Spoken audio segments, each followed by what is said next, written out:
the human soul. There's much discussion around the human soul and its abilities and its attributes, but not many people seem to come to the right conclusions, because they confuse the spiritual realm with the physical and mental realms. And they come to these conclusions that somehow they're all one and the same, and that these realms are no different from one another, when in fact these realms are so different and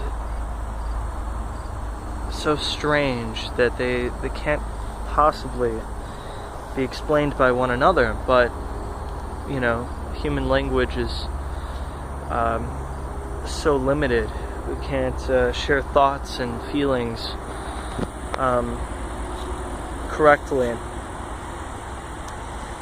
But I find that many people come to the conclusion that souls have a gender, or souls have a sex.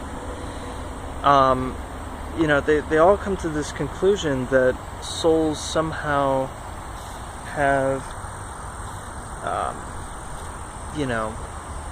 a gender, and it's odd to me that people would come to these conclusions, but they do nonetheless, and it's quite odd to me. But through my findings of spirituality and souls and all that, the soul has no gender. The soul has no sex, because in the realm, the other realm, the realm of the afterlife, the idea of gender and sex is not needed, because it's only needed in the physical realm to procreate. We don't need gender in the afterlife. It's just not needed overall, because gender on this planet is only here, or sexuality is only here for procreation, for nothing more. And that's how I view it. So, the soul itself has no gender.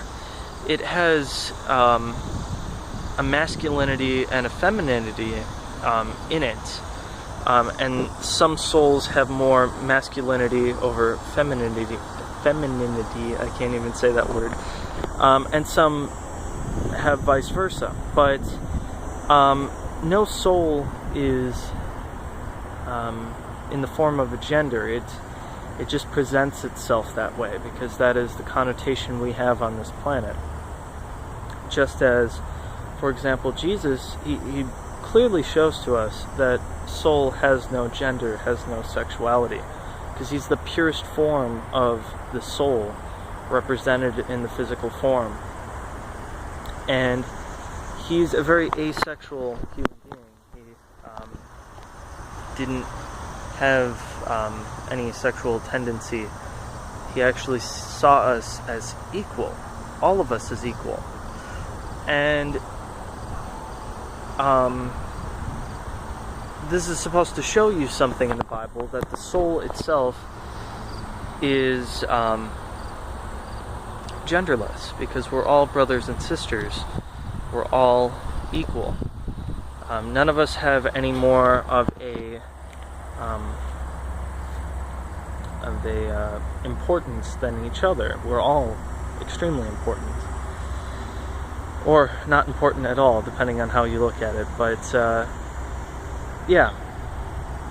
So the idea that the soul has a gender is very false. It really doesn't. It just has masculinity and femininity, and it's represented in the physical form.